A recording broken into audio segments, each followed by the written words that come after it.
Yung kwento kasi, may sa bahay raw ng engkanto ang bahay na to eh. Ang sino man na makakapasok dito ay dito na rin mamamatay. Kapag daw mahanap ko kayo sa loob ng 5 minuto, magbibigay siya ng premyo sa akin.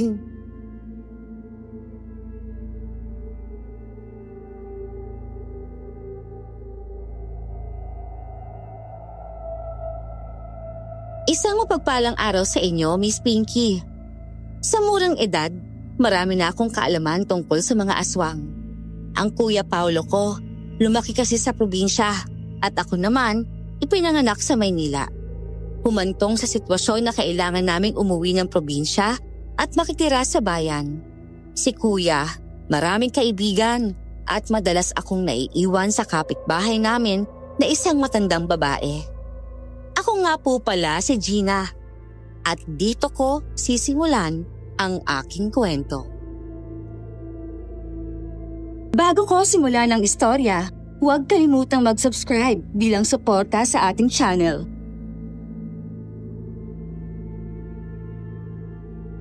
Kuya, kano po kadalas sumalakay yung mga aswang nung nasa liblib na baryo pa kayo ni nanay at tatay nakatira nun? Depende yun. Pero kadalasan, nananalakay sila kapag araw ng Martes tsaka Biyernes. Sa mga taga-baryo, sumparaw ang araw na yun eh. Nagsisilabasan kasi talaga sila para makahanap ng mabibiktima.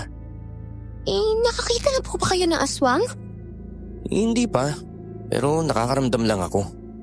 Minsan naririnig ko pa mga kaluskos nila tsaka tunog eh. Ganun po ba? Di ang bata niyo pa ng panahon na yun. Ay oo, walang taon lang ako pero hindi yun mawawala sa isipan ko ano. Kaya kahit ikaw, kahit saan ka magpunta, ugaliin mong magdala ng asin at tsaka bawang. Tsaka maglagay ka rin ng luya sa damit mo ha.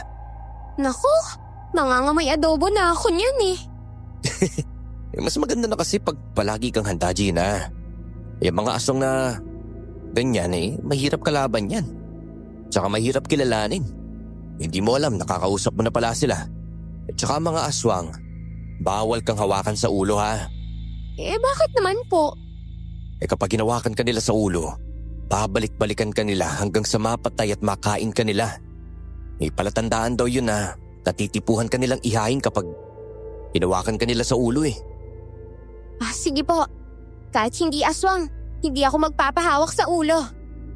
Tama yan, Gina.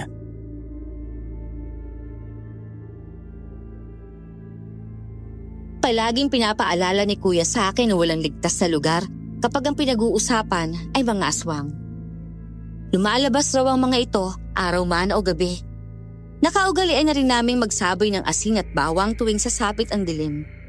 Isa raw kasi yon sa mabisang paraan, sabi ni Kuya, para maitaboy ang mga masamang nilalang.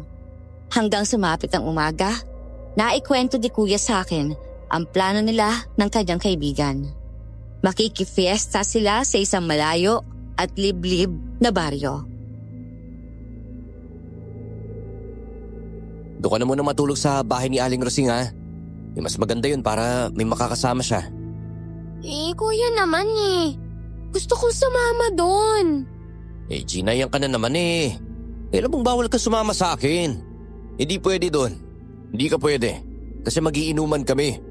Tsaka puro mga lalaki mga kasama ko doon. Yan na naman po kayo Sabi niyo na nakaraan, puro lalaki lang kayo tapos nalaman-laman ko na mayroon din palang mga babae. Sige na kasi kuya. Gusto ko din naman gumala, no? Ano ba yan? Pag sinabi kong hindi ka sasama, hindi ka sasama. Sige na po kasi. Isama niyo na po ako.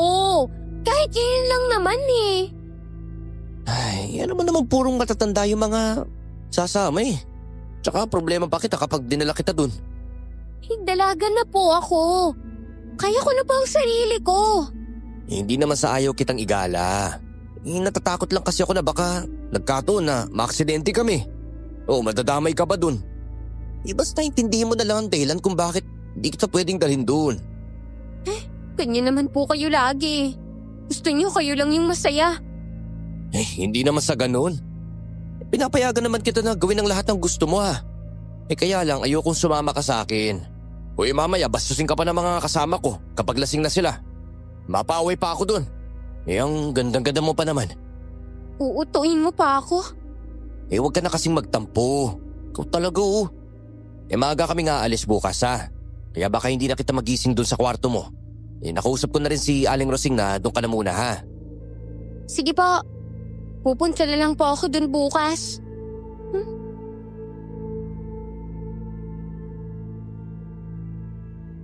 Lingid sa kaalaman ni Kuya, nang gabing yon, naghahanda na rin ako ng mga damit na dadalhin ko. Pagsapit ng 4:00 ng umaga, dumating na ang kotseng sasakyan nila. Habang abala sila sa pag-uusap, pumuslit akong makapasok sa van. Nagtago ako sa likod na alam kong hindi nila ako mapapansin dahil 5 lang naman sila.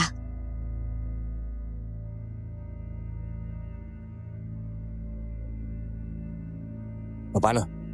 Alis na tayo? Paano yung kapatid mo? Alam na niya ba na aalis ka? Oo, napag-usapan na namin kagabi yan. Mabuti naman at hindi siya nagpumilit na sasama. Nagpumilit nga Alam mo naman ang dahilan kung bakit tayo kung isama si Gina sa mga lakad natin. Oo naman no. Mahal na mahal mo yung kapatid mo Alam mong basagulero ka kaya gusto mo siyang protektahan kung may mangyari mang gulo. Loko ka talaga. Hindi yun ang ibig ko sabihin. Bukas ng gabi pa kasi tayo uuwi. Sigurado naman ako na may dala kang eksang damit dyan ha. Oo, meron na. Tsaka yung text meet mo na ba na pupuntahan natin? Alam na ba niyang 5 tayo? Oo naman. Gusto nga niya talaga na mas marami pa kaya lang nakakaya naman kung magdadala ako ng maraming kasama. Makikikain lang naman tayo doon. Sa bagay. Baka isipin pa nilang mga patay gutom tayo no? At saka balita ko, maraming mga chika babes daw doon pare. Kaya nga pupunta tayo doon Siyempre maghahanap tayo ng mga magaganda at sexing babae.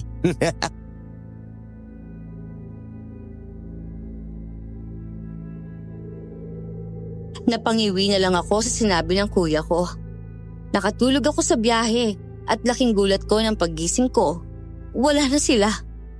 Medyo naguluhan pa ako noong una dahil tumigil ang van sa isang maliit na terminal. Ang tanging terminal na walang katao-tao. Lumabas ako ng van. Hinanap ko sila pero hindi ko sila nakita. May nakita ako malaking bahay sa gitna ng kakahuyan. Humakbang na ako para pumasok doon ngunit may humawak sa laylayan ng damit ko sa likod. Ate, papasok rin po ba kayo sa malaking bahay na yan? Oo. Mukhang may handaan sa loob Nangangamoy kasi yung mga masasarap na luto. Ako rin po Gusto kong makikain sa loob. Pwede ba akong makisabay sa'yo? Sige. Pero hindi ko kasi kilala yung nagmamay-ari ng bahay na yan Ayos lang po yan. Piyesta naman po Ano? Pasok na ba tayo? Sige, tara. Nakakagutom talaga ang amoy ng masasarap na putahe galing sa loob Ay, ako nga po pala si Allen. Ako naman si Gina. Tsaka ang laman itong bag ko. Cellphone at mga damit ko lang. Ewan ko nga kung saan nagpunta ang kapatid ko At ang mga kasama niya. Ay, sandali lang. Tatawagan ko lang siya. Sige po, pakibilisan natin Kasi nagugutom na po talaga ako Eto na. Saglit lang naman to.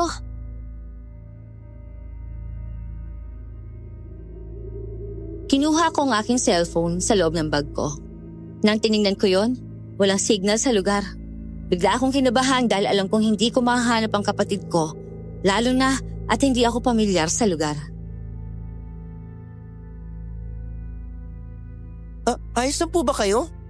Ay, wala kasing signal Kaya hindi ko matawagan yung kapatid ko. Paano ko kaya siya mahanap? Nasaan po ba yung kapatid po ninyo? Hindi ko nga alam Galing pa kami sa bayan. Pumuslit lang ako para makasama tito Hindi nila alam na nagtatago ako sa likod ng van. Ha? Ala, lagot na po. Ay, kaya nga Pero baka mamaya magkakaroon na rin naman ng signal. Tara na, pumasok na tayo sa bahay na yan. At nang makakain na tayo at umalis.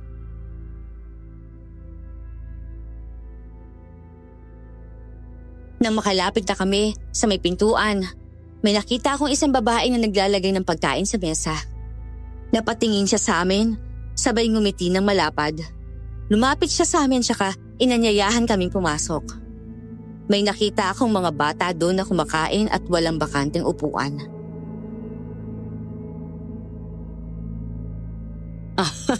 Pumasok na kayo para makakasabay ninyo silang kumain. Mamaya na lang po. Nakakahiya naman po kasing makipagsiksikan kami sa loob eh. Naku ate, pasensya na po talaga kayo hindi ko po kasi kayo kilala pero ang kapal po ng mukha kong pumasok dito sa bahay ninyo. Nagugutom lang po kasi ako Naakit po kasi ako sa sarap ng pagkain na nalalanghap ko. Ano ka ba naman? Ayos lang iha, walang problema. Piyesta ng baryo ngayon at kapag may handaan, makakakain ang gustong kumain. Walang masama doon. Oh, ito bang bata kasama mo? Nagkita. Opo. Kasama po niya ako. Magkapatid po kaming dalawa.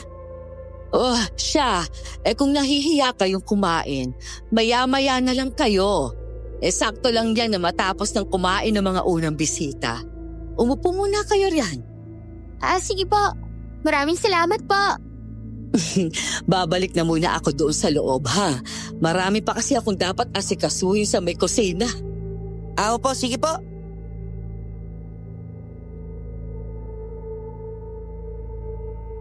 Nang makaalis na nga ang babaeng yon, nakita kong hinimas ni Allen ang kanyang tiyan. Halatang nagugutom na ang bata kaya kinausap ko siyang mauna ng kumain. Nakakaya naman po kung mauuna ako. Sabay po tayong pumasok dito kaya dapat lang po na sabay din tayong kakain, no? Magtitiis ka sa gutom mo? At saka, ba't mo naman sinabi na kapatid mo ako? Nagsinungaling ka pa Di magugulat yun. Kapag sinabi nating sa labas lang tayo nagkita, mas mabuti na pong alam niyang magkapatid po tayo. Ay, ikaw talaga. Tingnan mo nga mga bata Halatang gutom na. Nakakatuwang tingnan dahil mayroong mababait na tao nagpapakain kahit hindi nila kaano-ano, no? Balita ko kasi, mayaman ang matandang babaeng nagmamay-ari na tong bahay. Matandang babae?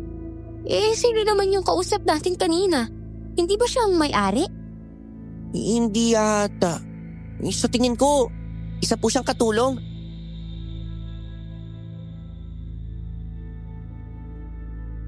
Maya-maya pa, may nakita na naman akong isang matandang babae na naglalakad papunta sa kinaroroonan namin. May tungkod siya at nakasunod sa kanya ang babaeng nakausap namin kanina.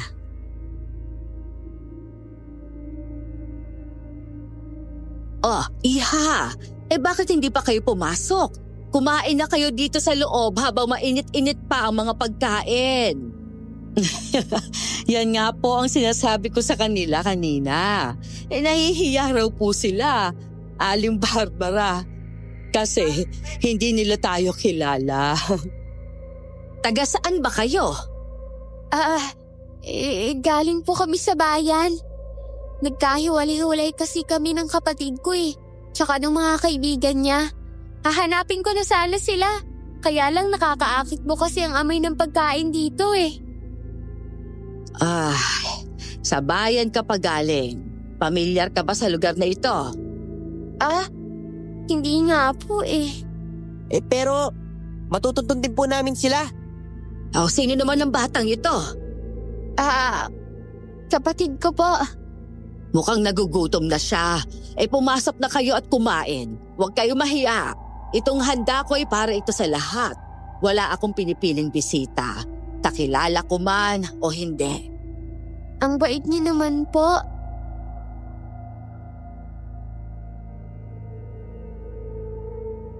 Akmang papasok na kami sa loob ng bahay na may lalaking biglang dumating. Hingal na hingal siya at puno ng putik ang kanyang katawan. Matangkad siyang lalaki. Adon, anong nangyari sa'yo? Kasi yung mga baboy natin, nakatakas sa kulungan. Mabuti na lang at hinabol ko sila. Kailangan niyo po atang doblehin ang kandado ng mga kulungan nila eh. Ay, makukulit talaga ang mga baboy na yon. Ilang beses na silang nahuli sa pagkakatakas. Hay nako, hindi ko na alam kung anong gagawin ko sa mga yon. Eh kung pwede ko nga lang silang makatay ngayon ginawa ko na. Ay, sa susunod na linggo, kakatayin naman natin sila. Kaya konting tiis na lang, Aling Barbara. Sige na iha, kumain na kayo ng kapatid mo. Kailangan ko lang tingnan ang lagay ng mga baboy ko doon sa kulungan. Sige po. Miss, taga saan po kayo? Parang ngayon ko lang kayo nakita dito Sabi nila galing daw sila sa bayan. Nagkahiwalay daw sila ng kapatid niya. Kaya pala. Oh, tara, dalian mo na doon. Puntahan na natin ang mga baboy.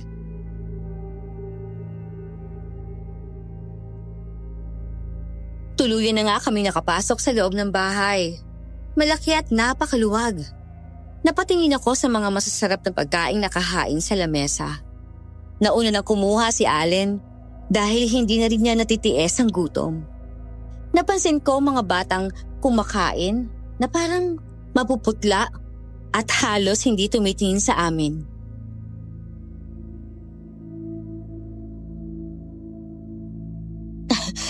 Ikaw, kumain ka na rin.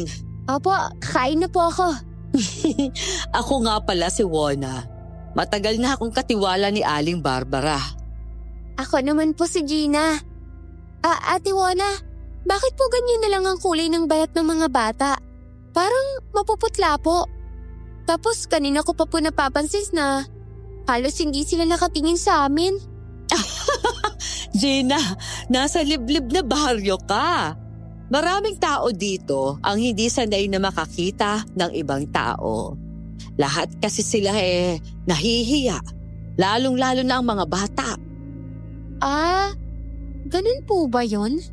Oo, wag mo na silang isipin pa. Aalis din naman sila maya-maya.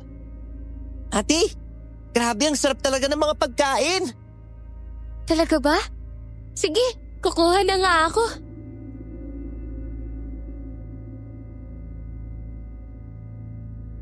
Patuloy lang sa pagkain ng mga bata sa lamesa kahit kumukuha na ako ng pagkain. Parang hindi rin sila mapakali. Hinayaan ko na sila at nagsimula na akong kumain. Nang naging bakante ang sofa, doon kami umupo ni Allen. Ate, wala ka bang napapansin sa mga bata? Meron. Hindi sila tumitingin sa atin. Tsaka hindi lang po yun. Parang yung mga kilos po nila, pare-pareho eh. Hindi kaya mga robot ang mga yan? May robot bang kumakain ng kanin at ulam? Tsaka bilisan na natin sa pagkain, no? Kailangan ko pa kasing hanapin yung kapatid ko kung nasan siya eh. Alam mo naman yung pasikot-sikot sa lugar na to, di ba? Hindi po gaano eh. Ay, naku, sayang naman. Baka mas lalo ako mawala dito kapag sinubukan ko maghanap sa kanila eh.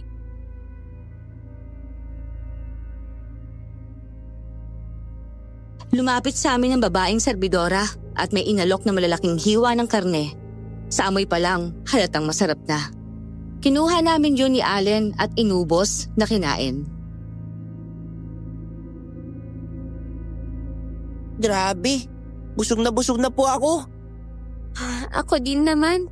Ang sasarap talaga ng pagkain, no? Ate, teka, sumilip ka nga sa labas. Bakit naging hapon na lang bigla? Ano? Teka nga. Ay, oo nga no. Sa tansya ko. Mga 4:00 na to ng hapon eh. Grabe, parang ang bilis ng oras dito ah. Ng mga bata, nagsialisa na sila oh. Magpaalam na rin tayo sa kanila na makaalis na tayo. Sige. Paunahin na lang natin yung mga batang umalis. Bakit kaya mabilis dumating ng hapon? Nang tiningnan ko kanina ang cellphone ko, 10:00 pa lang ng umaga eh. Pero ngayon lumulubog na ang araw. Tara na ate. Iatid na natin yung mga plato natin sa kusina. Pagpasok namin sa kusina, agad kong nalanghap ang malansang amoy. Nakita kong isang malaking palanggana na may karneng hilaw at duguan pa. Hindi ko matukoy kung karne ba yon ng baka o baboy.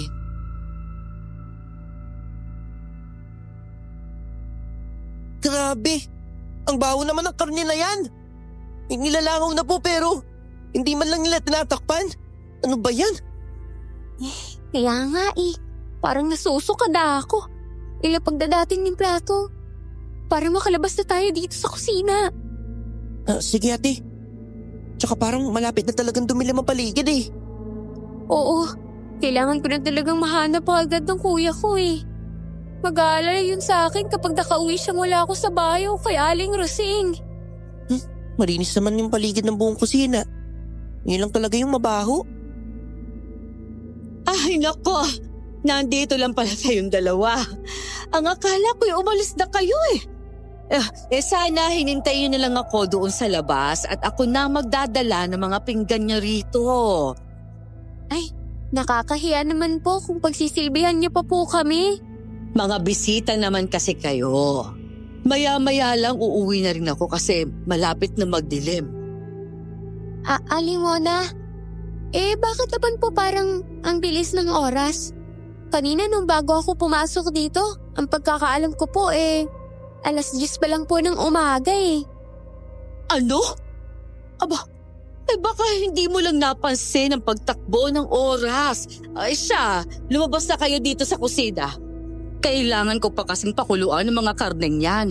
Nasira na yata kasi kayo na umaga pa yan dyan.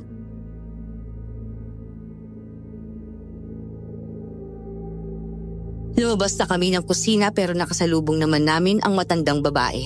Ngumiti siya sa amin at niyaya kaming maupo sa sofa.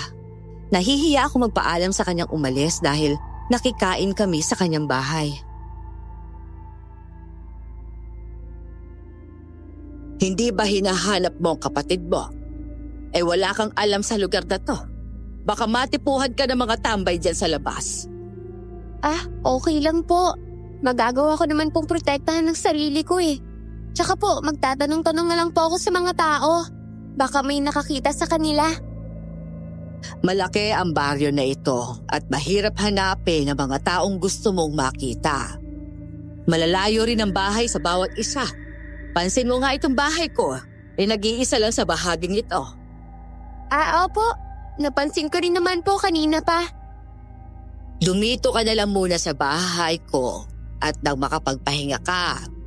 Naku, wag na po. Nakakahiya naman po Napakaabusado ko naman po kung mananatili pa po ako dito. Wala namang problema sa akin yon, iha. Isa pa, ugali ko na talagang makatulong sa mga tao. Ang iniisip ko lang naman ang kaligtasan mo. Uuwi na lang po kami ng ate ko po. Kayo talagang dalawa. Huwag na nga kayong magpanggap na magkapatid, Madalas kitang nakikita ditong bata ka, na nanlilimos. Alam po ninyo? Oo naman. Baka hindi mo natatandaan na akong nagbigay sa'yo ng malaking halaga ng pera. Hindi ko na po kasi matandaan dahil marami din naman po kasi nabibigay sa akin. Aling Barbara, ang bait-bait po ninyo. Kahit hindi niyo po kami kakilala pinakain niyo po kami. Kaya lang ayaw ko kasing matulog dito Mag-aalala po kasi sa akin ng kapatid ko. Kapag nalaman po niyang nawawala ako, pwede ko naman po silang hintayin sa van na sinakyan namin Nasaan ba ang van ninyo? Nandun po sa terminal. Delikado ang lugar na yon. Alam mo bang ilang babae na ang namatay dyan at ginahasa? Po? Naku, totoo yun Ate Gina. Kung ganon, saan na ako pupunta? Mayroon namang bakanteng kwarto sa itaas. Dumito ka na lang. Aling Barbara, kailangan ko na pong umalis tapos ko nang pakainin ng mga baboy na alaga po natin. Ay, mabuti naman at tumahimik na sila. Yang mga baboy talaga kapag gutom, sadyang maingay. Kung hindi ko lang kakailanganin yun sa susunod na linggo nako, kinatay ko na yan.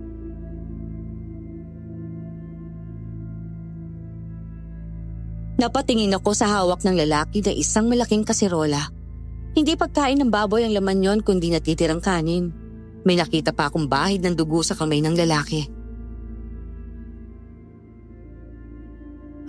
Kuya, bakit po may dugo yung kamay ninyo? Eto ba? Nasugatan kasi ako ng pako doon sa kulungan ng mga baboy. Pumunta ka bukas sa center. Humingi ka ng gamot doon para sa infection. Sige po. Alis na po ako ha. Siya si Adon. Isang dekada ko na siyang driver. Mabait at taong yon. Halata naman po sa itsura niya. O ano? Payag ka na bang dumito na muna kayo? Pasensya na po talaga pero hindi po Aalis na lang po ako. Malapit nang dumilim, iha. Natatakot ako para sa'yo. Naku, ayos lang po talaga ako. Pag na po kayo mag-alala sa akin.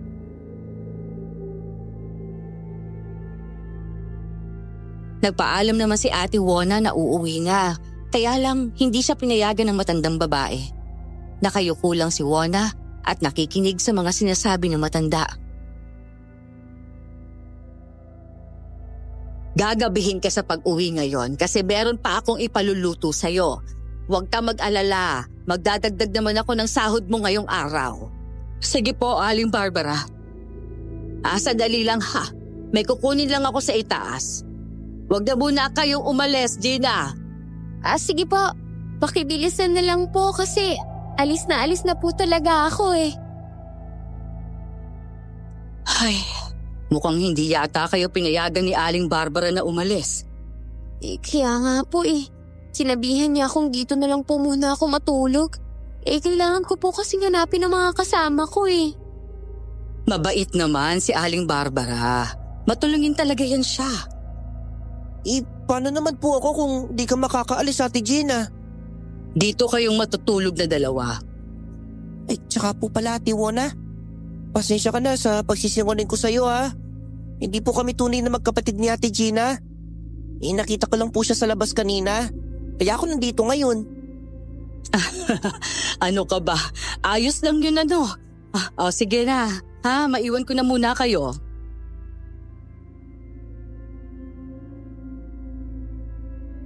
Nang makaalis naman si Ate Wona, dumikit si Allen sa akin.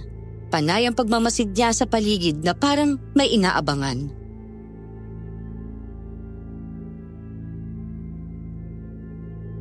Inaabangan mo bang babalik kang matanda? Hindi po Parang hindi lang po kasi umapakali. Nagtataka lang po talaga ako kung bakit padilim na ang buong paligid. Baka nga tama nga sila. Hindi lang natin napansin ng paggalaw ng relo. Yung mga batang kaninang lumabas? Saan kaya sila dumaan? Tingnan mo ang gate dun Nakasarado na. Paano pa tayo makakaalis dito, ate? Magpapaalam tayo sa matandang babae ng maayos.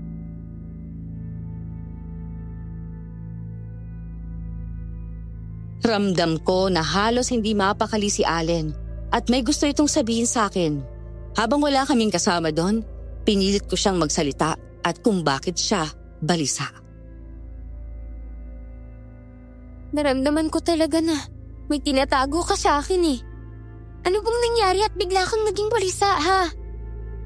Umalis na tayo dito, ate. Bago dumilim. Oo, aalis talaga tayo dito. Hintayin na lang natin na makabalik ang matandang babae. Tsaka magpaalam na tayo. Sige po. Tumidilim na po kasi talaga Baka mapano tayo dito. Bakit parang natatakot ka ata? Kasi po, wala naman ako tiwala na magpagabi sa bahay ng mga taong hindi ko kakilala. Ako din naman Kaya lang, mukhang mabait naman kasi yung matandang babae. Nang makabalik si Aling Barbara, may dala na siyang unan at kumot. Alam kong para sa amin yon pero nagpumilit pa rin kaming umalis. Ito po kasi si Allen, gusto na po talagang umuwi. Sa kanila na lang po talaga ako matutulog. Ano ba naman kayo Palaboy-laboy lang naman ang batang yan dito. Dito na kayo.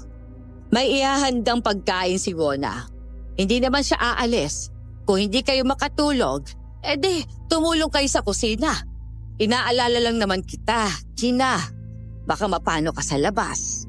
Hindi ka naman kayang protektahan ng batang yan. Iyayaan niyo na po makalis kami ni Ate Gina. Oh, siya. Kayo na ang bahala. Kung ayaw ninyo talaga magpapigil, edi bahala kayo. Basta't pinigilan ko na kayong huwag umalis, ha? Ayoko lang masisi sa mangyayari. Noong nakaraang piyesta, may magbabarkadang mga kababaihan ang pumarito. Ginabi rin sila. Pilit ko silang pinigilan na huwag umalis pero sadyang makulit kagaya ninyo. Ano naman pong nangyari sa kanila?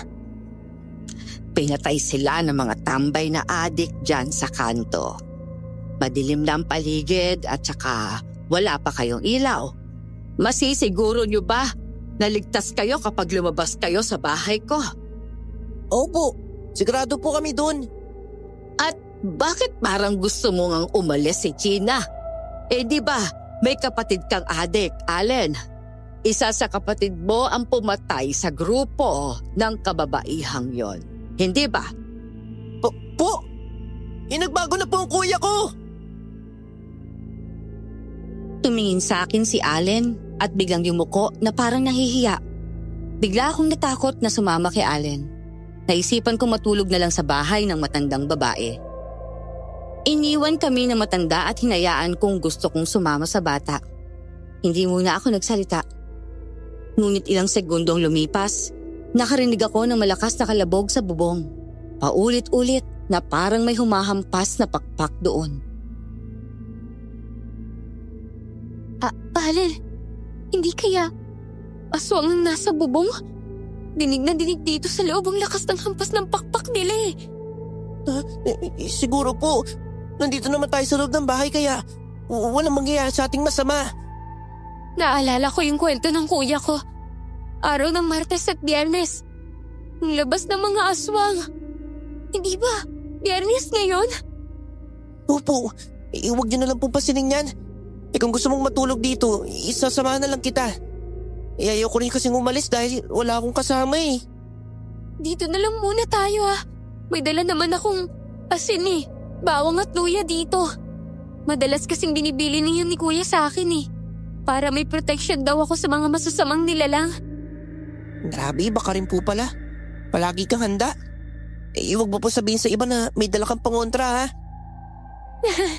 Talaga? Yan ang sabi ni kuya eh. Sekreto ko sa lahat na may pangontra ako. At kapag sinalakay ako ng aswang, di magugulat siya. Hindi na ba kayo aalis? Hindi na lang po muna. Nagluluto ako ng sinigang doon sa kusina. May parating pa kasing bisita si Aling Barbara. Dinamihan ko na yon para makasabay kayong kumain sa kanila. Busog pa naman po kami kaya ayos lang po. Yung narinig nyo palang kalabog sa bubong, huwag nyo nang isipin yon. Ganun talaga ang madalas na nangyayari dito. Nakalak naman ang pintuan kaya hindi sila makakapasok. Mga aswang po yun no? Sabi nila aswang raw, pero wala namang nakakita kung totoo. Ni Ate Wona, bakit nyo naman po naisipang pumasok sa bahay na to para magtrabaho po? Ay, amo pa kasi siya ng mga magulang ko dati. Kaya noong namatay sila, ako na ang pumalit. Mataas kasing magpasweldo si Aling Barbara. May pinapaaral pa naman ako sa kolehiyo. Magpahinga na muna kayo riyan para mamaya ay handa kayo sa pagdating ng mga bisita. Sige po.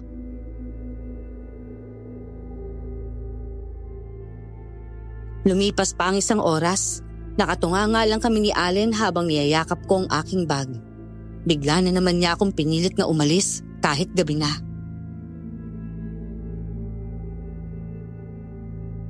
Alis na tayo, Ate Gina. Ay, natatakot na nga akong lumabas eh. Mamaya may mga adik pa dyan. Narinig mo naman ang kwento ni Aling Barbara, diba? Ayaw kong magsisi sa huli kaya makikinig ako sa matanda. Parehas lang naman na hindi ligtas dito eh. Napalabaso dito sa loob ng bahay na to. Paano mo naman nasabi? Hindi ako aalis lalo na at nalaman kong may mga aswang sa labas, no? Basta. Masama po kasi talaga ang pakiramdam ko sa bahay na to eh. Parang kinikilabutan po ako.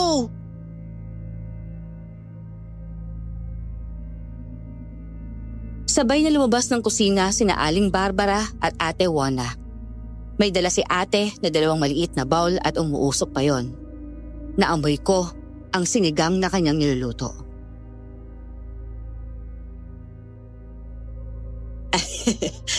Mabuti pa. Tikman ninyong niluto ni Wona. Masarap to. Maya-maya darating na rin naman ang mga bisita ko. Medyo malamig na kasi dito sa ganitong oras kaya magpainit-init na muna kayo. Mukhang masarap po yan Oo naman. Si Wona kasi ang nagluto. Kaya sigurado akong hindi ako mapapahiya. Pwede po ba na pagkatapos naming tikman uuwi na po kami? Ikaw talagang bata ka. Ang kulit mo kung ikaw na lang kaya ang umalis. Huwag mo idamay si Gina. Ang sabihin mo, gusto mo lang siyang ipababoy sa kapatid mong adik. Hindi naman po sa ganoon. Wala po kong intention na ganoon, no? Napapansin ko, kanina mo pa siya kinukulit, ha? Ikaw na lang ang umalis kung pwede. Parating na mga bisita ko, konting tiis na lang. Gusto ko lang ipakilala si Gina sa mga kamag-anak ko. Pero bakit yun naman po siya ipapakilala? Masyado kang maraming tanong, Wona. Ihatid mo na ang batang ito sa labas ng bahay.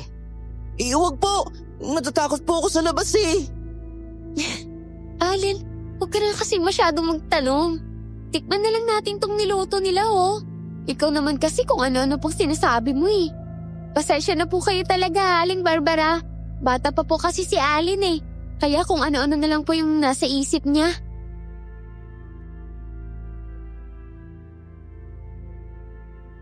Nakita kong napahinga si Aling Barbara ng malalim. Tumalikod sila ni Ate Wona sa amin. Kaya doon ko na hinalo ang sabaw ng sinigang at karne na ibinigay nila. Akmang susubo na sana ako nang makita kong may lumitaw na maliit na bahagi ng daliri ng tao doon. May kuko pa. Nabagsak kong kutsara sa bowl at tumunog yon ng malakas. Ate, may problema ba? Masarap yung sabaw ng sinigang, Tamang-tama lang po yung asim.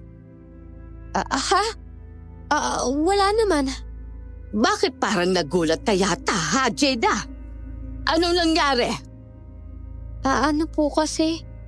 Biglang sumama po yung pakiramdam ko Saan po kaya pwedeng gumamit ng banyo? Oo naman. Nandun ang banyo sa bandang hagdan paakyat. Maraming salamat po. Kakainin ko po ito mamaya pag nakabalik na po ako. Uy, Allen, samahan mo nga ako magbanyo. Sige po. Malapit lang naman ang banyo kaya hindi mo na siya kailangang isama. Kasi? Malaki po kasi ang bahay ninyo kaya natatakot po akong mawala. Baka po hindi na ako makabalik dito mamaya Sige. Bilisan mo lang ha para hindi lumamig ang sabaw ninyo. Hinawakan ko si Allen sa braso at mabilis siyang hinila papunta sa banyo nang itinuturo sa amin ng matandang babae. Habang hawak kong kamay niya, malakas kong pinigayon. Medyo malayo ang banyo sa hapagkainan at nang masiguro kong hindi na nila kami nakikita, doon ko na sinabi kay Allen ang nakita ko. Hindi ko po talaga ang lahat ng sabaw ng sinigang. Opo, masarap po kasi. Tsaka nakakakit din po yung amoy tsaka lasa. Allen, hindi ko itinuloy ang pagkain doon kasi may nakita akong daliri ng tao na may kuko. Doon mismo sa sabaw ng sinigang. Ano po? Walang niya kadiri naman. Kaya nga niyaya na kita para hindi mo makain yung karni. Karniasa ng tao yung ginagawa nilang sinigang. Mga aswang ata sila dito Kaya nga po niyaya ko kayong umuwi kanina kasi masama po talaga yung kutob ko. Teka sandali. Ate Gina, tignan mo. Yun po yung lalaking nagpaalam kanina kay Aling Barbara na umuwi, di ba? Oo nga, si Adol. Sinasara na niya yung gate. Tiyak ako hindi tayo makakalabas nito. Mula sa loob ng bahay, natatanaw namin si Adon sa labas dahil gawa sa kristal ang dingding. Nagtago kami nang lumingon si Adon. Pumasok muna ako sa banyo para magpanggap. Paglabas ko, hindi na rin bumalik si Allen sa hapagkainan. Umakyat kami sa pangalawang palapag. Saan tayo pupunta, Ate Gina? Maghanap tayo ng daan palabas. Bakit po dito sa pangalawang palapag? Mas lalo nila tayo mauhuli dito eh. Mag-iingat naman tayong dalawa eh. Kailangan nating alamin kung ano pang sikreto nila. Tiyak kung bantay sarado na tayo. Kaya kailangan nating makagawa ng paraan para makaalis sa lintik na bahay na to. Sige po. Maghanap tayo ng daan dito palabas. Sobrang luwag ng pangalawang palapag. May 3 kwarto doon. Sinubukan namin buksan pero nakalak lahat. Umikot pa kami pero biglang namatay ang ilaw. Hala, ang dilim, Ate. Mag-iinit ka kasi baka mabangga ka. Kahit papaano medyo naaaninag pa natin ang daanan dahil nakapasok ang sinag ng buwan. Alam nata nilang nandito tayo sa taas at sinadya nilang patayin tayo ng ilaw. Ayos lang yan. Ang mahalaga, makakaalis tayo. Isa pa, bago ako pumunta sa bahay na to, may nakita akong bintana dito eh. Kasya tayo dun. Kung marating natin yon. Ano ba yan? Saan ba kasi banda ang bintana? Basta sa likuran banda yun eh. Huwag ka na magtanong, hanapin na lang natin. Patuloy kaming umikot sa pangalawang palapag pero hirap kaming mahanap ang bintana. Para kaming pabalik-balik sa aming dinaraanan. Naisipan kong maglagay ng asin sa bawat daan para matandaan kung nakadaan na kami doon. Wala na yata ang pag-asa na makaligtas pa tayo sa kanila, Ate. Tiwala ka lang. Makakaligtas tayo. Sobrang luwag at laki ng pangalawang palapag na to eh. Pakiramdam ko may ginagawa sila para hindi tayo makahanap ng daan palabas eh. Yung kwento kasi, may sa bahay raw ng engkanto ang bahay na to eh. Ano? Alam mo na palang may kwento dito pero bakit ka pa sumunod sa akin na pumasok dito? Para mabantayan kita. Hindi naman kita pwedeng pabayaan na papasok dito mag-isa, no? Lalo na dahil wala kang alam at dayo ka. Sa totoo lang, kahit lumabas pa tayo kanina, hindi pa paig ang matandang babae na yun. Balita ko kasi, kinukulong niya raw yung mga taong nakakapasok dito para hindi na makalabas. Para lutuin nila? Hindi po. Para may makasama ang matandang yun dito. Ikaw talagang bata ka oh. Kung sinabi mo sana sa akin kaagad, hindi na lang sana tayo pumasok dito. Pareho kasi tayong nagugutom eh. Tsaka bago lang din akong nakakapasok dito. Dahil po sa kuryosidad ko, hindi ko na naisip na hindi tayo makakalabas. Buti na lang hindi na tayo bumabalik sa dinadaanan natin kanina. Tama nga si Kuya. Epektibo nga ang asin. Huwag niyo pong ubusin ang asin ninyo. Baka wala na tayong magamit laban sa mga aswang mamaya eh. Marami kaya akong dala. Isang plastic na ginagamit para gawa ng yelo. Punong-puno kaya to. Kaya huwag ka mag-alala. Talaga po? Oo naman. Lahat kasi ng mga sinasabi ni Kuya, pinapakinggan ko. Nagdadala ako nito lagi eh. Minsan nga kapag nakakita ako ng mga kaibigan ko, pinagtatawanan pa ako eh. Pero isipin niyo po, ang maaaring makaligtas sa atin ay yung mga dala po ninyo. Kaya nga Allen eh. Ayun na pala yung bintana. Dali-dali ako sumilip sa bintana at natanaw ko sa ibaba ang mga grupo ng kalalakihan. Puro sila matatangkad. Nakita ko rin ang mga pakpak nilang nakatiklop sa kanilang mga likuran. Sila na ata ang mga aswang, Allen. Tingnan mo sila oh. Sila nga po. Sila ang mga aswang na tiyango. Aswang na tiyango? Opo, wangis tao po sila. Pero napakamapanganib po nila. Ang sinigang na niluto ni Ate Wona. Parata sa kanila yun eh. Pero bakit normal na tao ang kanilang itsura? Kahit na may pakpak na sila. Nagiging wangis sa limaw lang sila kapag naghahabol sila ng kanilang mga bibiktimahin po. Mataas ang bintanang to, kaya may hirapan tayong makababa. Kailangan natin ng lubid. Nang sa ganan makababa tayo sa malaking puno na yan. Isa naman po tayo maghanap ng lubid. Di dun sa mga kwarto. Nakalak naman po yung mga yun eh. Gagawa tayo ng paraan kung paano mabuksan. May nakita akong alambre dito. Tulungan mo ako magputol nito. Magagamit natin to para buksan ang pinto. Sige po.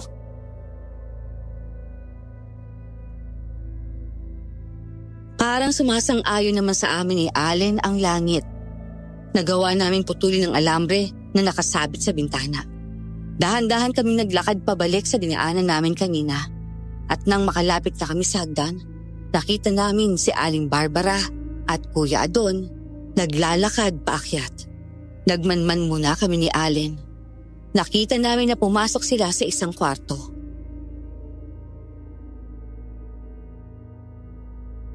Lumapit kaya tayo sa kwartong yun para marinig natin ang kanilang pinag-uusapan? Mamaya na lang.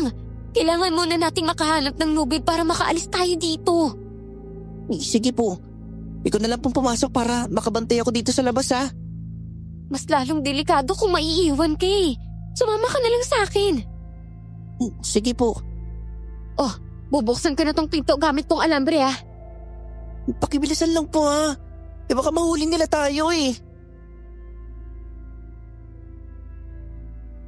Kinalikot ko ang alambre ng pintuan kaya nagbukas yun. Dali-dali kaming pumasok sa kwarto at binuksan ang ilaw. Nang lumiwanag ang buong paligid, hindi namin inaasahan ang aming nakita. Mga kalansay ng tao na inuuod. Sobrang baho kaya napatakip na lang kami ni Allen ng ilong. Dito ata niya kinukulong ang mga taong pumapasok sa bahay niya. Tama ka. May mga damit pa ng mga kalansayo. Huwag na nating pansinin yan. Maghanap na tayo ng mga lubid. Ako na lang po maghanap dito sa kabila. At ikaw naman po dyan sa kanan. Siguraduhin mo lang na hindi ka makakalikha ng ingay ha. Mahirap na. Opo, mag-iingat po ako. Ilang minutong lumipas, may natagpo ang kaming lubid doon. Kaya sobrang saya namin. Dahan-dahan kami lumabas ng kwarto ngunit nagkataong bumukas naman ang kwarto kung saan pumasok sina Kuya Adon at Aling Barbara. Dinig na dinig sa loob ang kanilang pinag-uusapan. Yan doon ang plano niya sa kanila ha. Hindi naman sila makakaalis sa bahay na ito, Adon. Alam mo yan. Ang sino man na makakapasok dito ay dito na rin mamamatay. Kaya ba hinahayaan mo silang ikutin itong bahay? Oo, kahit saan pa sila magtago sa parte ng bahay ko, mahahanap ko sila. Mabuti naman at hindi mo pinalis. Bakit ko naman hahayaang makaalis sila? Alam kong nauunawaan na nila ang dahilan kung bakit ko sila pinipigilan. Hayaan mo na lang munang mag-ikot at magtago sila. Bahay ko ito, kaya alam ko ang lahat ng bawat sulok nito. Yung batang sinasabi mo, nakakasama ng babae. Hindi ba napaghahalataan mong parang may alam siya sa bahay na ito? Oo. Unang tingin ko pa lang sa kanya alam kong may alam na siyang tungkol sa bahay ko at tungkol din sa akin. Ang akala niya siguro, mauuto niya ako sa pagpapanggap niya. Gusto niyang iligtas si Gina. Hayaan mo siyang magpakabayani. Sabay ko rin naman silang ipakakain. Kung ganon, yung grupo ng mga kalalakihan na nahuli natin, ilalabas ko na ba sila? Huwag muna! Mamaya 12:00 pa ng gabi sila pwedeng ihain. At nang marinig kong binanggit nilang grupo ng kalalakihan, bigla akong kinabahan. Parang nawalan ako ng ganang umalis sa bahay dahil gusto kong mahanap kung saan nila tinatago ang grupo ng kalalakihang yon. Pakiramdam ko, parang sina kuya ang kanilang ihahain. Ate Gina, anong problema mo? Bakit parang namumutla ka yata dyan? Natakot kasi ako eh. Hindi kaya ang tinutukoy nilang grupo ng kalalakihan ay sina kuya? Kailangan natin silang mahanap sa bahagi ng bahay na to. Ililigtas natin sila, Allen. Paano natin sila magagawang iligtas? Hindi nga natin mailigtas sa mga sarili natin eh. Basta gumawa tayo ng paraan kung paano. Ayaw ko mawala ang kuya ko. Kahit naman sina kuya yon, kailangan pa rin natin silang tulungan eh. Yung una po, tutulungan tayo kapag nakaalis tayo dito ha. Nang maramdaman namin ang kanilang mga yabag, pababa sa hagdan, naghintay muna kami ng ilang minuto. Binuksan kong pintuan at nagtangka na kaming lumabas ni Allen. Hindi ko inaasahan, makakasalubong namin si Ate Wona. May dalang palakol at nakangisi sa amin.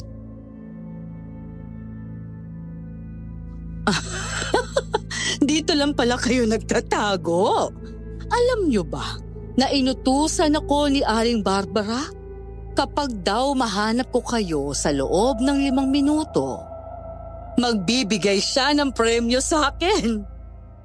Ate Wona, alam ko po na hindi nila kayo kahuri. Isa ka ring normal na tao. Tulungan mo kami makaalis dito, pakiusap. Walang makakaalis sa bahay na to. Hindi nga nila ako kauri pero nangako ako na habang buhay ko silang pagsisilbihan. Bakit mo ba ito ginagawa? Dahil magkakaroon ako ng maraming pera kapag patuloy akong naninilbihan dito hanggang sa mamatay ako. Papatayin ko kayong dalawa. Wag po! Itinaas ni Ate Wona ang palakol para ihampas yun sa akin. Buong lakas siyang itinulak ni Allen papasok sa loob ng kwarto. Bumagsak siya sa sahig at nabitawan niya ang palakol. Bumalik ulit kami sa kwarto para itali sa kanyang kalahati ng lubig. Sinusubukan niyang makawala pero hindi niya kami kinaya. Ay, pakawalan niyo ako! Hindi kayo makakalabas sa buhay sa bahay na to! Ano ba nangyayari sa inyo? Bakit nyo naman po binibenta yung kaluluwa ninyo sa mga sumatsango? Wala na kayo doon! Ito ang gusto kong gawin!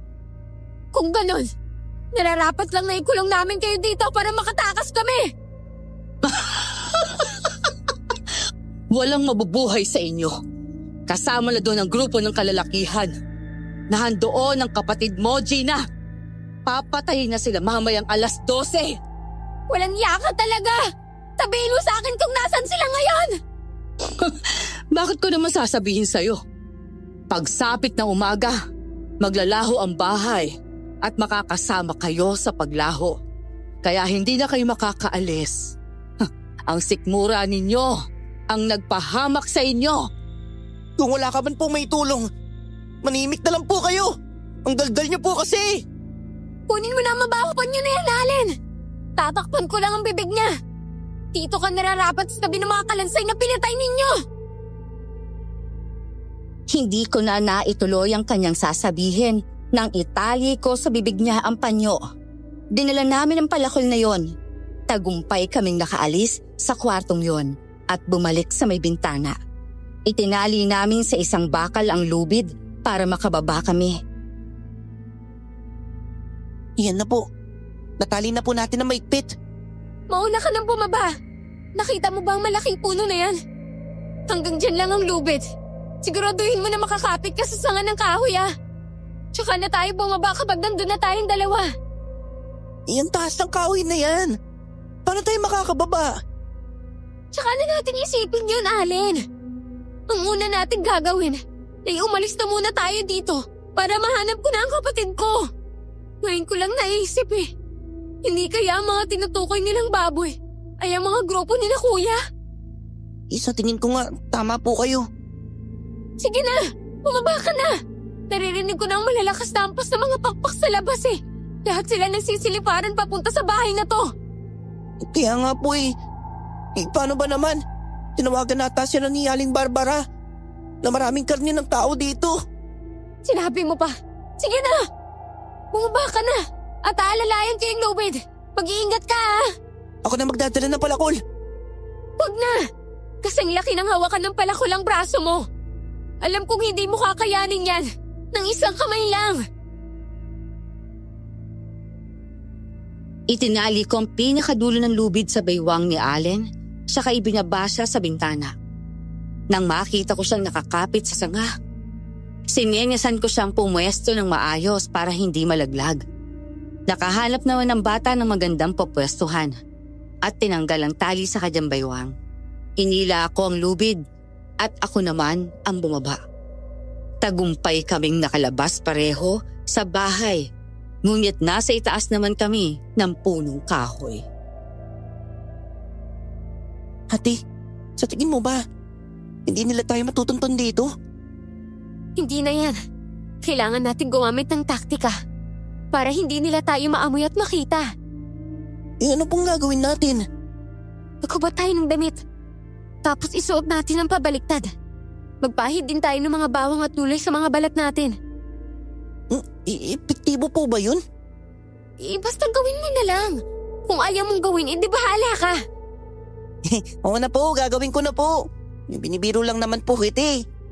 Sa sitwasyon na to, naku, pa talagang magbiro ah. Ikaw talagang bata ka oh. Masyado naman po kasi kayo seryoso. Itignan mo nga yung mga aswang na tiyango oh. Parang mga baliw na nag-aamoy sa hangin. Alam mo ba kung bakit sila nagkakaganyan? Inaamoy nila tayo. Mawawala din ang pang-amoy nila kapag nakapahid na tayo ng luya at bawang. Nang matapos na kaming magpahid ng bawang at luya, nakita naman namin ang mga tiyango na biglang tumigil sa pagsunod ng amoy sa hangin. Nang mga oras na yon, lumabas ng bahay sina Aling Barbara at Adon. At kasama na nila si Ate Wona. Nawala ang babae at batang bihag! Lumipad kayong lahat at hanapin sila! Sigurado ako na hindi pa sila nakakalayo. Sayang din ang mga yon kung sakaling makatakas. Patawarin ninyo ako, Aling Barbara. Bakit ka naman humihingi ng tawad? Wala kang kasalanan, Wona. Sa oras na makita ng mga tiyago ang dalawang yon, sila ang una kong papatayin. Kung kanina pa lang pinatay na natin sila, di sana hindi na sila nakatakas. Kasi po, masisira ang karne nila kapag pinatay ninyo kagad sila. Alam niyo naman ang mga tiyango, hindi kumakain ng hindi preskang karne. Sigurado akong nasa kagubatan lang sila. Hindi sila kaagad makakarating sa baryo dahil malayo pa yon. Tutulong na lang po ako sa paghanap sa kanila. Huwag kang umalis! Kailangan mo ihanda mga kalalakihan ng mga bihag natin. Sa tingin niyo po ba may pag-asa pang makita ang batang yan at ang babae? Hindi ko na sila maamoy Sana nga lang makita sila. Kapag hindi, sigurado akong hindi na muling lalabas ang bahay na ito. Nakita ko sa itsura nila ang pag-alala na hindi na kami mahanap. Hindi naman inaasahan ay napatingin si ate sa itaas ng puno. Nakita niya kami. Natakot kami ni Allen ng mga oras na yun. Ngunit hindi ibinanggit sa mga kasama niya kung nasaan kami. Mahanap nila ang dalawang yon. Wala naman silang paraan para makatakas sa mga tiyango. Ipagdasal mo lang talaga na makita sila. Sa oras na makatakas sila, Wona, ay baka makalimutan kong ikaw ay isa sa mga tapat kong serbidora. Ano ang ibig niyong sabihin? Ikaw ang may kasalanan kung bakit hindi sila namatay. Kung hinayaan mo lang sana akong patayin sila, hindi sila makakatakas. Palibhasa, pusong tao pa rin yan si Wona. Bakit hindi niya na po kasi siya palitan? Kahit anong gawin po ninyo dyan, tao pa rin si Wona. Pagsisi ka talaga na pinigilan mo ako. Aling Barbara, ngayon lang naman ako pumalpak. Marami na akong pinatay at pinigilan ng mga tao para sa inyo. Ginawa kong lahat ng makakaya ko para sa tungkulin ko. Nakakasama naman po ng loob na pagsabihan ninyo ko ng ganyan. Sa tingin mo ba, kailangan pa kita, Wona? Ang batang babaeng sanang yun ang susunod na maging serbedora ko. Kaya lang, hinayaan mo sila na makatakas. Patawarin po ninyo talaga ako. Dito lang kayo sa labas. Magbantay kayo dyan. Baka sakali bumalik ang dalawang yon. Padabog na umalis ang magandang babae at binagsak ang pagsara ng pintuan. Hinawakan ni Kuya Adon sa leeg si Ate Wona para sakalin. Pilit naman siyang kumakawala. Ba, Adon! Itiwan mo nga ako!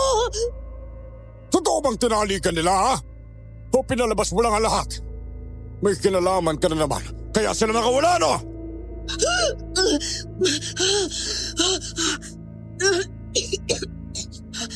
Maniwala ka sa akin. Wala akong ginawa. Hindi ko sila tinulungan. Tinangka ko nga silang patayin. Kaya lang, hindi ako nagtagumpay. Naalala mo ba? Yung dalawang bata na nakatakas din noon. Tinulungan mo rin sila, hindi ba? Alam ko na kung bakit ka nagkakaganyan. Dahil sa batang lalaki na yon. Naalala mo ngayong anak na namatay dahil sa sakit. Bitiwan mo leg ko! Narinig mo ba ang sinabi ni Aling Barbara, ha? Kapag hindi sila natagpuan, papatayin ka na niya! Hindi bali lang patayin niya ako. Sawa na rin naman akong manilbihan sa mga demonyong kagaya ninyo! Demonyo pala, ha? Biglang naging aswang na tiyango si Kuya Adon. Kinagat niya sa braso si Ate Wona. Dahilan para matumba ito sa lupa dahil sa sobrang sakit. Napasigaw ito habang hawak ang sugat niyang dumudugo. Wala kang kwenta, Wona! Wala ka nang halaga sa samahan namin ngayon! Walang hiya talaga kayo! Matapos ang ilang dekada ng paninilbihan ko sa inyo, ganito na lang ang igaganti ninyo sa akin! Magbantay ka riyan! Abangan mo makabalik sila. Sa oras na magkaroon sila ng ideya na nandito ang kapatid niya, babalik ka ba ngayon para iligtas sila? Lintik ka! Kuwawa ka naman, Wona. Wala ka nang ang kalayaan simula nang magnakaw ka sa bahay na ito noon. May iwan na kita dyan. Kailangan ko munang tignan ng mga bihag. Nang makaalis na si Adon, dahan-dahan nang naglakad si Ate Wona papunta sa ilalim ng puno. Nakabantay ang mga mata niya sa paligid. Nanatili lang kami sa itaas at hindi man lang kumilos. Umalis na kayo. Iligtas ninyong mga sarili nyo. Paano naman kami aalis gayong nandito ba ang kapatid ko, ha? Hindi nyo sila maililigtas. Iyahain na sila mamayang 12:00. Ilang oras na lang. Kakatayin na sila. Sa tingin mo ba, kaya mo silang iligtas? Susubukan ko. Nasaan ba kasi sila? Basta, makikita mo rin sila mamaya. Hindi ko alam kung anong ginamit ninyo para hindi nila kayo maamoy, pero mag-iingat kayo. Kapag nakita nila kayo, lalong-lalo ka na, Gina. Habang buhay ka nang makukulong sa bahay nito. Maraming salamat po dahil hindi niyo sinabi sa kanila na nandito po kami. Patawarin ninyo ako. Hindi totoong sinabi ko kanina na papatayin ko kayo. Paparating na mga tsamo. Kapag hindi kayo aalis dyan, makikita nila kayo. Wala ka ba talagang may tutulong sa amin? Hindi pa ba sapat ang naitulong ko sa inyong nakaalis kayo sa loob ng bahay? Kung gugustuhin ko kanina na ipaalam sa kanila na nakita ko kayo, magagawa ko. Kaya lang, ayoko nang madagdagan pang mga kasalanan ko.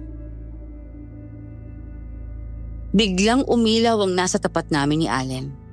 Kwarto pala yon at may bintana sa itaas. Natapatan kami ng ilaw, kaya nagtago kami sa mga dahon. Tumigil rin kami sa pag-uusap. Narinig kong boses ni Kuya Adon na may kausap sa loob ng kwarto. Kaninong kapatid si Gina? Teka, si Gina? Eh, paano mo nakilala ang kapatid ko? Walang niya akong asog ka! Nandito siya! Imuntik na nga namin siyang mapatay, pero nakatakas siya. Hinahanap na siya ngayon ng kapwa ko aswang. Diyos! Huwag na huwag mong gagalawin ang kapatid ko! Ano bang magagawa mo, ha? Wala kang magagawa, kundi umiyak dyan habang iniisip kung nahanap ba siya ng mga tiyango o wala. Baka wala mo akong ditong nagtik ka at tumapatay kita! Dahan-dahan ako naglakad sa sanga at sumilip doon sa bintana. Nakita ko nga sina Kuya. Nakatali silang 5 at duguan. Gustong-gusto ko siyang tawagin pero sinenyasan ako ni ate na huwag magsasalita. Nang namatay na ang ilaw ng kwarto, alam kong umalis na si Kuya. Kaya doon na kami nag-usap ni Ate Wona. Wala na bang ibang daan para maligtas ko ang kapatid ko, ha? Wala na. Kailangan na niyong bumalik sa loob ng bahay para mapuntahan ang kwartong yan. Malapit yan sa kusinang banda. Paano Ate Gina? Isusugal ba natin ang sarili natin? Kailangan ko silang matulungan, Allen. Sa may kusina, merong pintuan doon. Magtitipon mamaya mga tiyango sa pangalawang palapag ng bahay. Doon kayo dumaan para mailigtas ang kapatid mo. O ito ang susi. Iiwan ko na dito sa lupa. Maraming salamat po, Ate Wona. Sana magtagumpay kayo. Pare-pareho lang tayong nasa panganib ang buhay ngayon. Kapag nakita mo ng kapatid mo at ang kasama niya, lisanin niyo na kaagad ang lugar na ito. Sige po.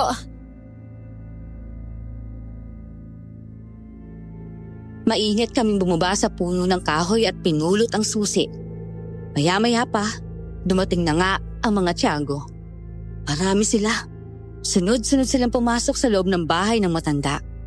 Sinubukan kong tingnan ang aking cellphone kung anong oras na. Pero nalobat na ito. Lahat ng mga tiyango nandun na po sa loob ng bahay. Tara na po. Doon na tayo dumaan sa kusina. Sige, kailangan natin magdoble ingat, Allen. Opo, mag-ingat po talaga tayo kasi kapag hindi, mahuhuli tayo ng mga halimaw na yan eh. Sa tingin ko, malalim na ang gabi. Parang malapit na mag-alas 12. Kaya kailangan na nating makaalis sa lintik na lugar na to. Opo. Nagtagumpay nga kaming makapasok sa may kusina. Sira kasi ang lock ng pinto doon kaya hindi nakasarado. Sumilip muna ako at nang makitang wala nga sila, doon na kami mabilis na pumunta sa kwartong sinasabi ni Ate Wona. Ginamit kong susi para mabuksan yon. Kaya lang, biglang lumitaw ang mga tiyango sa harapan namin. Akala nyo ata makakatakas na kayo dito ng buhaya! Narinig ko ang usapan ninyo ni Wona! Aling Barbara, pakiusap! Bitiwan niyo po ako! Traidor ka talagang babae ka! Walang hiya ka! Isasama kita sa pagpatay ko sa kanila! Sinabihan ko na kasi kayo noon na traidor talaga ang babae niyan! Pero ayaw niyo talaga maniwala! Hayaan niyo silang makaalis! Kahit sa Jenna at Alan lang! Nariyan naman ang kapatid niya at mga kaibigan ng kapatid niya. Sapat na yon para ipakain sa mga aswang na tiyango. Huwag na huwag mo kaming didiktahan sa kung anong gusto naming gawin. Wala kang karapatang bumoses sa bahay na ito hanggat hindi ko sinasabi. Habang nagsasalita sila, pasimple kong binuksan ang bag ko. Dumukot ako ng asin doon, pero hindi ko muna yun isinaboy. Kailangan ko munang maghintay ng magandang pagkakataon. Tika, huwag ka munang kumilos ate. Kung meron ka mong masasabuyan, unahin mo si Kuya Adon. Oo, maghahanap rin ako ng magandang pagkakataon. Ako nang bahala sa mga tiyango. Basta gawin mo ang lahat para mailigtas ang kapatid mo at ang mga kasama niya. Kaya mo ba sila? Basta po, huwag niyo na akong isipin. Nagpapanggap ka pa lang na hinahanap mo sila. Pero, ang totoo, ikaw ang nagbibigay ng senyales para tumakas sila. Ang daliri ng tao doon sa sinigang. Siyadya mong ilagay yon para malaman nila na mga aswang ang mga tao sa loob ng bahay. Oo, ako nga ang naglagay nun. Hindi na kinakaya ng konsensya kung ginagawa mo. Sawang-sawa na rin ako manilbihan sa inyo. Sige, patayin niyo na ako kung gusto niyo. Walang hiya ka. Talagang papatayin kitang babae ka. Adon, dalhin mo si Juana sa itaas. Isama niyo na rin ang dalawang yan. 1 oras na lang. Mag-aalas 12 na. Sige po. Nang hawakan ni Adon si Ate Juana para hilahin, kaagad kong sinaboy sa kanya ang asin na kanina ko pa kinikimkim. Nagwala si Kuya Adon sa sobrang hapdi, pati ang mga tiyango na natalsikan ng asin. Doon ko na ipinagpatuloy ang pagbukas ng pinto. Sumugod ang ibang tiyango sa kinaroroonan namin, pero nilabanan sila ni Allen. Hindi ko ring alam kung paano siya naging marunong sa pakikipaglaban, pero tsak kong sinanay siya ng husto. Kuya Paolo! Gina! Teka, ikaw ba yan? Oo! Ako ito! Sandali lang! Kakapain ko lang ang dingding para mahanap ang switch ng ilaw! Gina, ikaw nga! Mabuti naman dumating ka! Akala ko talaga mamamatay na kami dito eh!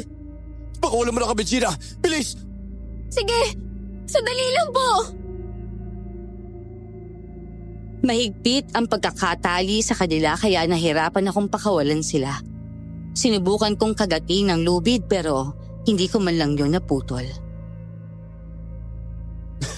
Hindi ba may cutter yung bag mo? Sanabihan kita na kailangan magdala ka ng cutter ah! Ay! May cutter nga po pala dito! Teka, sino ang kasama mo sa labas? Basta, isang bata. Nakikipaglaban siya sa mga nilalang na kung tawagin ay aswang na tiyango. Sige na, patuloy mo na yung tali namin. Isa-isa kong ginilit ang kanilang mga tali.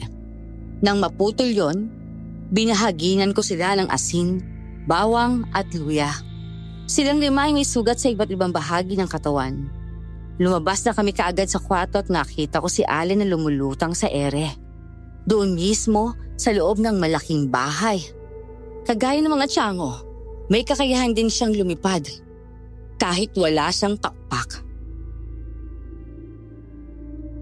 Gina! Sabuyan mo sila ng asin! Tsaka lumabas na kayo sa bahay! Dalihan niyo na! Opo! Allen!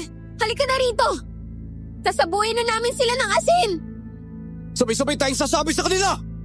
Mga lintik kayo! Bakit kayo may dalang asin? Hindi niyo pwede saktan ang mga alaga ko! Alam kong hindi ka isang aswang. Kaya wala kang laban sa amin. Manood ka na lang kung paano namin tustahin ang mga nilalang na alaga mo! Hindi! Nakapaganda kayo sa laban! Paano ito nangyari?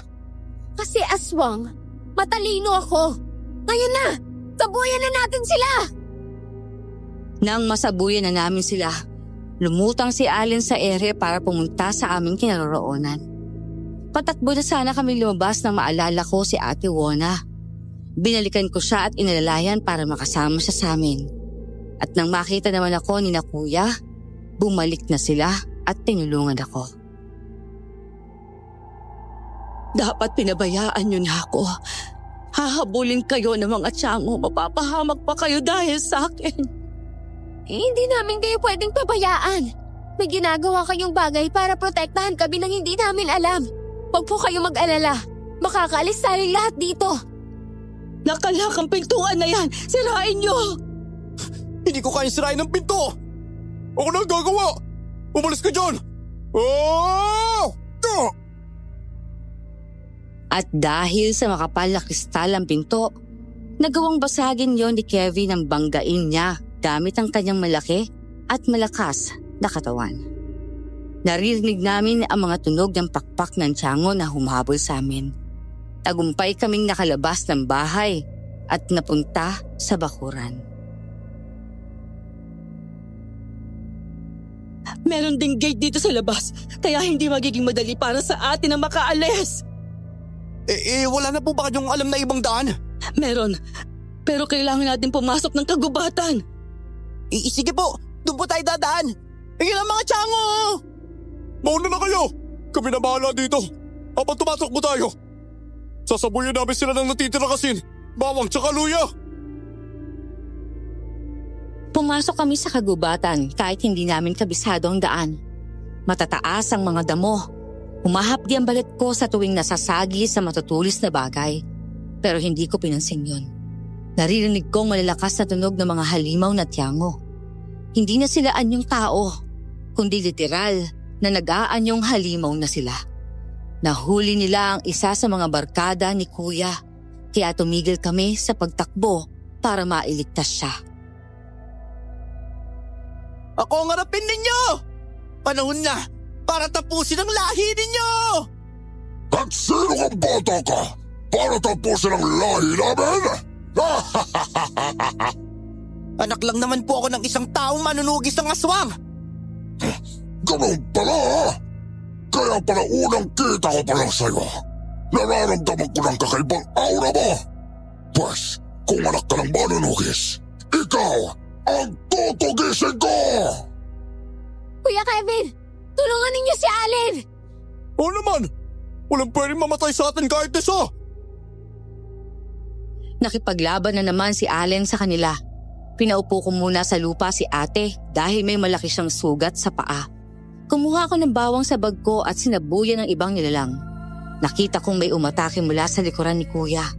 Nakalmot niya ang kapatid ko, kaya binato ko ito ng isang pirasong bawang.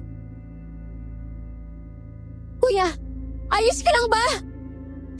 Oo, kaya ko pa. Huwag kang mag-alala sa akin. Ikaw ang mag-ingat na hindi pa paano.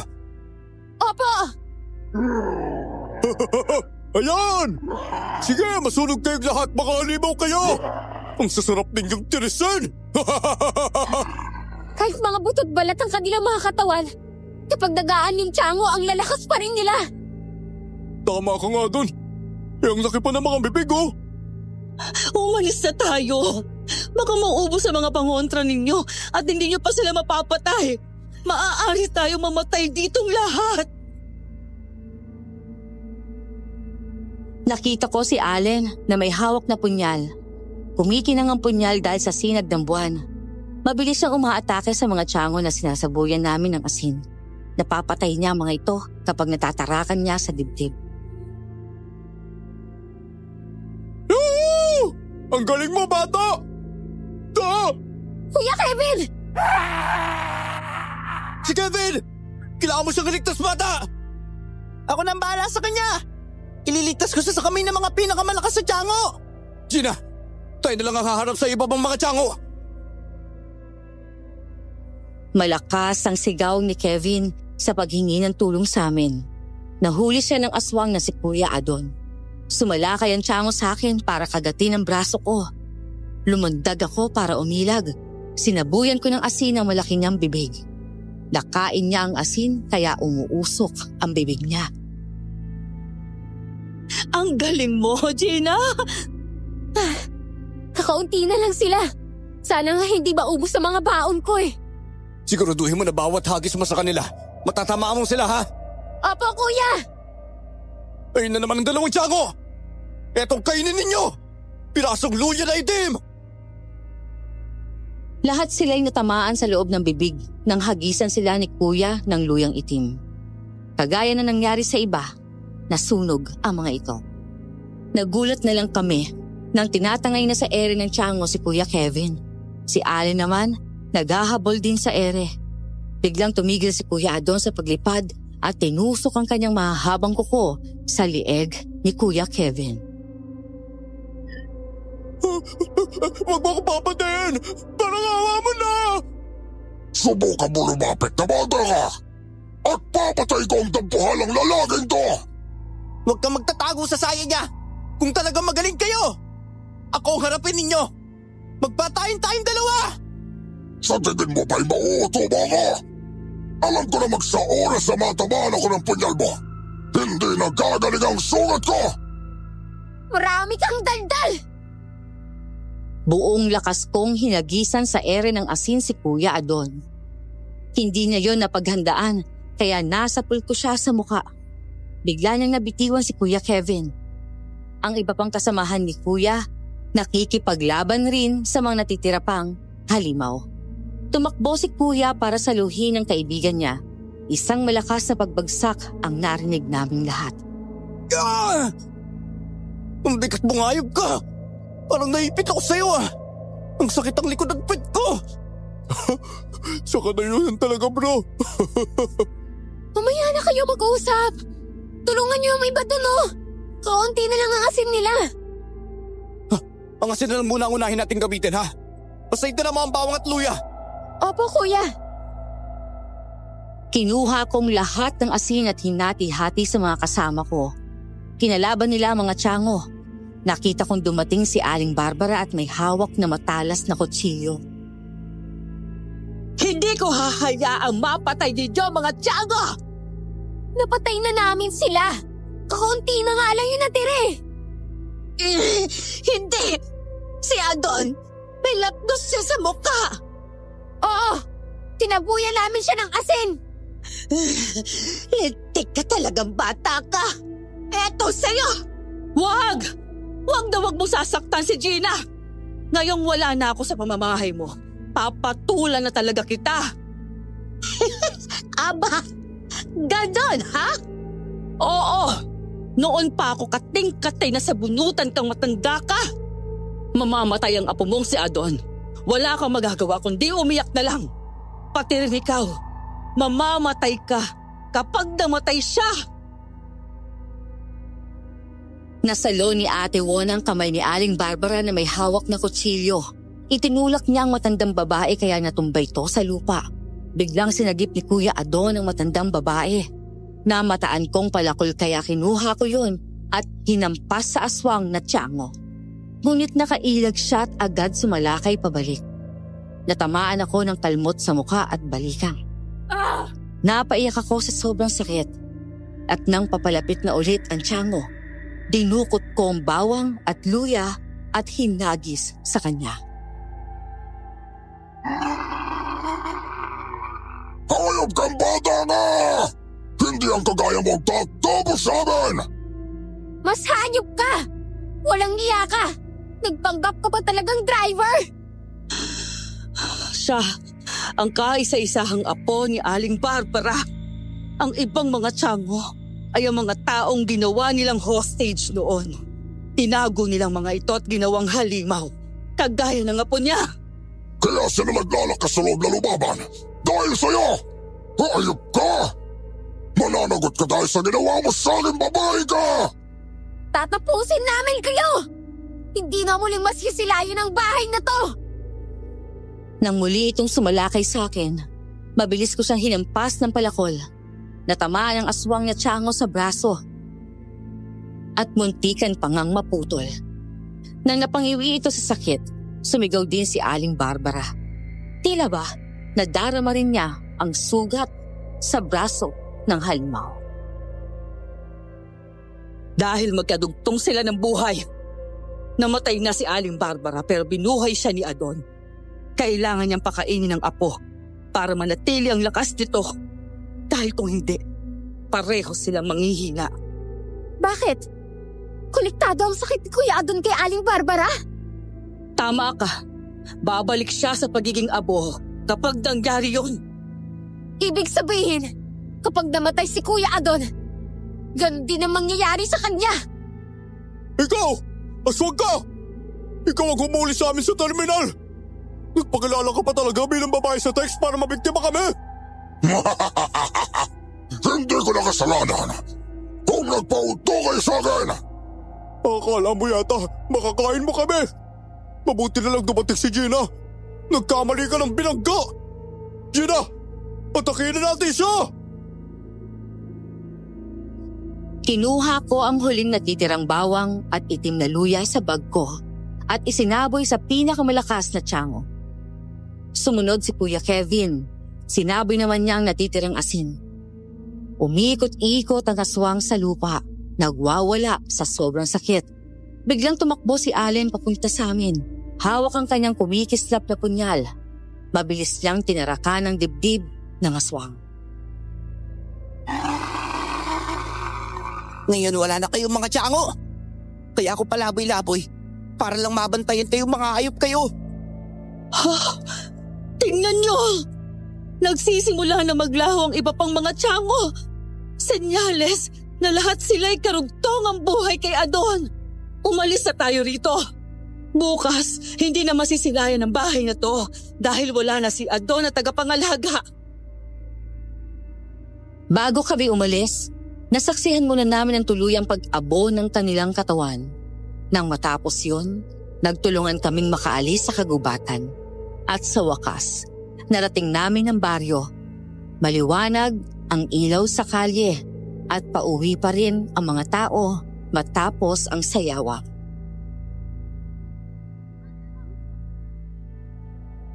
Sayang naman.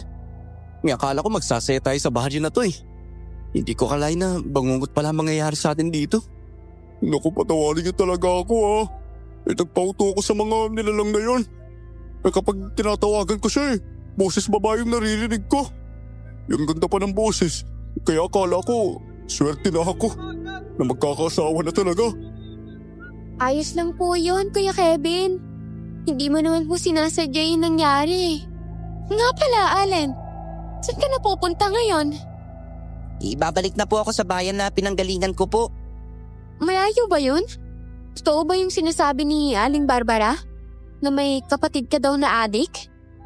Naku, hindi po totoo yun. Palabas lang po yun. Nagmamatsyag lang ako sa bahay na yun na lumilitaw tuwing Biyernes hanggang Linggo eh. Alin, salamat talaga sa pagliligtas sa amin ha. Dalawa naman po kami ni Ate Gina na nagligtas po sa inyo. Huwag niyo na pong isipin yun. Sige po ha. Kailangan ko na pong umalis eh. Sana makita pa po tayo ulit. Sana nga eh. Salamat talaga at masaya akong nakilala kita. Niyakap ko si Allen. Nagpaalam siya at sinundan namin ang tingin hanggang sa siya'y tuluyang nawala. Napatingin naman ako kay Ate Wona. Nalulungkot ang mukha niya habang pinapaikot ang mga mata sa buong baryo.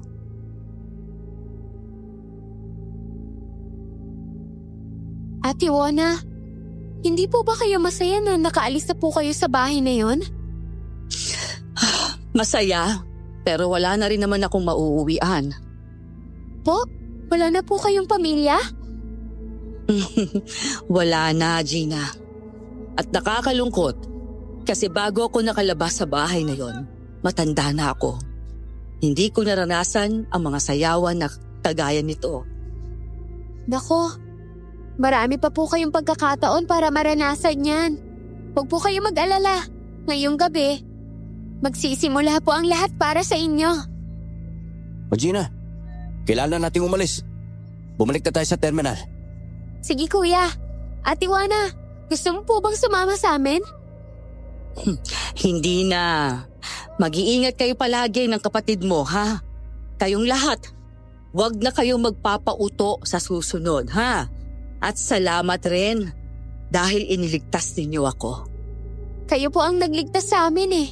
Kaya kami po ang dapat magpasalamat. Mahigpit kong niyakap si Ate Wona bago namin siya iwan sa sayawan. Nang makarating kami sa terminal, hindi gumana ang makina ng sasakyan. Kaya napag-usapan naming hintayin na lang ang umaga para makahanap ng gas. Kanina ko pa sana gustong itanong eh. Paano ka pala nakarating dito ha? Pumuslit kasi akong sumakay sa likod ng van habang nag-uusap kayong lahat eh. Kung talaga, Gina. Pero buti na lang. Kasi kung hindi, baka patay na talaga kami. Kasi si kuya palagi akong ayaw isama eh. Gusto ko rin naman maranasan ng buhay na gumagala kasama ninyo. Hayaan mo. Simula ngayon, isasama na kita palagi ha. Ikaw talaga ang dahilan kung bakit nandito pa kami ngayon eh. Kundi dahil sa'yo baka kwento na lang kami ngayon.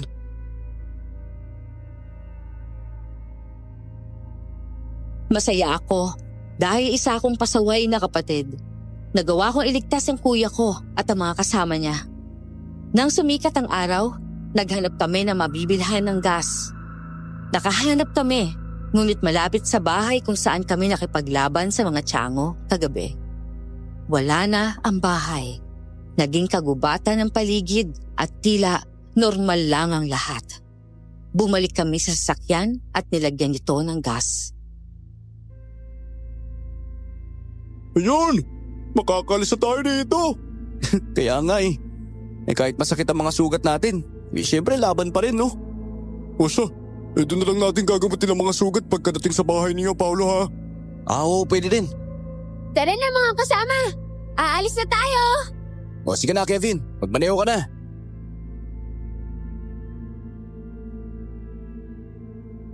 Sa kabila ng lahat ay masaya pa rin kami dahil walang namatay ni isa sa amin. Matagal ang biyahe kaya nakatulog ako sa loob ng van. Paggising ko, nasa bahay na kami. Kanya-kanya kaming gamot sa aming mga sugat. Tinandaan mo talaga yung sinasabi ko sa'yo na palagi magdala ng asin Tsaka yung bawang, pati yung luyang itim. Opo, natatakot po kasi akong maaswang Tama lang po pala, yung pagdala ko sa baryo ng mga pangonte. Nagawa nating lupigin sila gamit ang mga dala ko. Alam mo, sobrang proud ako sa'yo. Hindi ko akalain na ganyan ka kagaling Oo nga, yung tapang-tapang pa niya. Ano po ba kasing nangyari? Paano kayo nakuha ng mga aswang nang hindi ko man lang namamalayan? May naghihintay sa amin na babae doon sa terminal. Mahabang damit ang suot niya. Sumenya siya na sumunod kami sa papunta sa Kakahuyan. Hindi namin nakala na may nakaabang na palang mga halimaw nun. Hindi pala siya tunay na babae. Kundi nagsuot lang ng damit na pang babae para maakit kami. Nakatakip kasi ang mukha nun kaya hindi namin makita. Kaya simula ngayon, hindi na talaga ako magtitiwala sa mga ka-text ko na mula sa malayong lugar. Ayoko na maswang ulit Ay naku, ako din Ayoko na sumama sa'yo ulit. Basta bahay ng ka-text ang pupuntahan. Sobrang nadala na ako sa mga nangyari. Kaya nga po kapag aalis kayo, magdala po kayo ng pangontra. Kagaya ko, palaging may dalang pangontra. Kaya nakaligtas tayo. Kaya naman mabuti na lang at masunurin kang bata, Gina. Sa susunod kung may pupuntahan kaming piyesta, isasama ka na namin ha. Talaga po? Ay oo naman. Naku, kailangan natin si Gina para kung may nabanan ulit ng mga aswang siya yung panlaban natin. Matapos ang pangyayaring yon, umiwas na sina kuya sa pagtitiwala sa mga ka-text lang nila. Marami ring nagbago dahil sa nangyari. At mas lalo pa akong natuto sa mga bagay na maaaring gawing pangontra sa mga aswang. Sa kasalukuyan, nakapagtapos ako ng pag-aaral ng medisina. Naipadala ako sa liblib na baryo para manggamot. Pero hindi ko kinakalimutang dalhin ang aking pangontra. Mayroon na rin akong pamilya. Sina kuya at ang mga tropa niya ay ganoon din. Hanggang dito na lamang po ang aking kwento. Maraming salamat po at more power sa inyong channel.